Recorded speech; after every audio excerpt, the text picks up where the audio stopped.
I think we're through the first and worst phase, which was, I think last year this time we all thought there was a high probability we could be in a depression. There's a lot of talk about that. I think we're through that.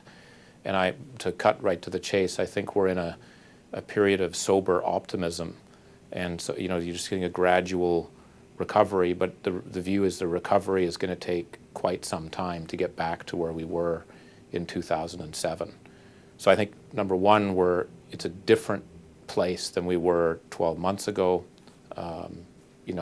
Huge uncertainty. Some of our clients seeing, the auto industry going from 40,000 car sales a month to 7 in a 1 month period. We're now in a period where people, I think, are saying we're going to see some recovery, but it'll be slow but steady.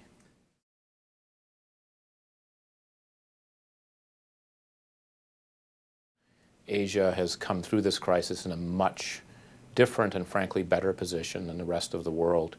But I think there's two factors driving it. One is this historic shift that we're right in the middle of, which is the re-rise of Asia. It's happening, we've talked about this before, but the 900 million consumers moving into the middle class in China, India, and Indonesia over the next 10 to 12 years. 60% of the world's growth over the next 5 years is coming from this region. There's so many sort of facts we can throw on the table, but this is a shift that's long-term shift that is underway. And I actually think the crisis has accelerated it.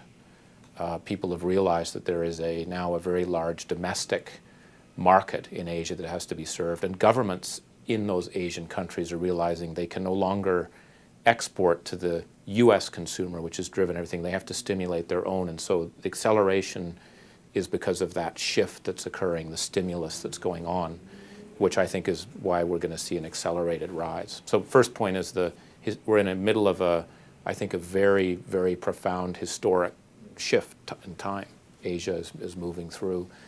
The second is I think that the Asian financial system was much stronger than the European or the American system. And I think it's because, in Asia we had our own crisis in 1997, and there was a lot of very good work that was done amongst regulators in the region to put all sorts of safety checks and rules. In fact, some people in the West, wondered about these arcane rules, liquidity ratios, the capital ratios, which were more conservative, especially in places like Singapore.